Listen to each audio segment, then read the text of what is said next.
Kentucky Ryuma. Fried chicken, Ryuma. Dok, anong meron pag humihina pandinig ko tuwing napapagod or pag may sipon po, humihina ang pandinig ko?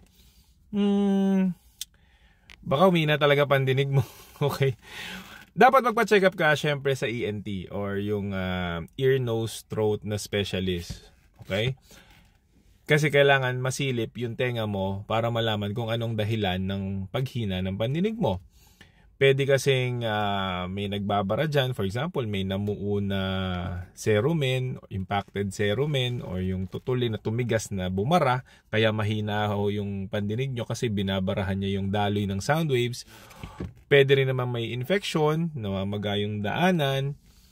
At yung pinakasimple tulad ng sinasabi mo, pwedeng may sipon ka. Tandaan nyo, may connection po ang sipon, ang ilong papunta po sa tenga. Pwede pong bumabara po doon ang sipon, at dahil po doon hindi maganda yung pagdaloy ng sound waves going to your ear pati palabas.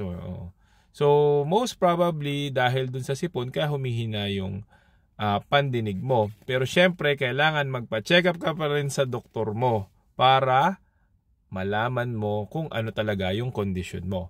Alam mo na? Alam mo na.